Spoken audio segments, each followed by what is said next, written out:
Merci, Monsieur Liset. Intervenant suivant, Christine Revaud-Dallon-Bonnefoy, 1 minute 30. Merci Madame la Présidente, Monsieur le Commissaire, chers collègues. Tout au long de cette mandature, nous n'avons cessé de réviser le cadre réglementaire européen en matière de contrôle et de réduction des émissions de véhicules. Après la révision des émissions de polluants des véhicules légers, après la mise en place d'une commission d'enquête, après le durcissement des règles d'homologation et des tests et après l'adoption de nouveaux objectifs de réduction des émissions de CO2 pour les véhicules légers, nous allons enfin réglementer pour la première fois sur les émissions de CO2 de tous les véhicules lourds. Et j'appelle tous mes collègues à ne pas revoir à la baisse les objectifs de réduction de 20% en 2025 et de 35% en 2030 adoptés en commission parlementaire. J'appelle aussi à voter massivement pour les objectifs contraignants destinés à développer le marché des camions et des bus électriques.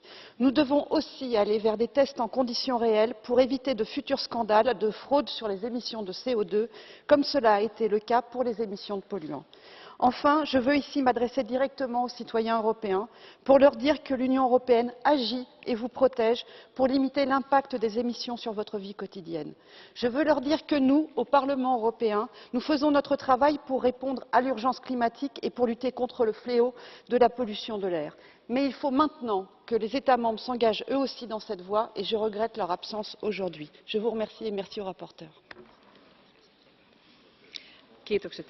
Merci beaucoup, Madame Revaud-Dallon-Bonnefoy.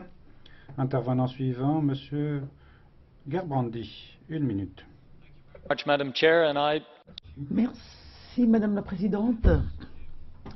J'imagine que si vous demandez aux Européens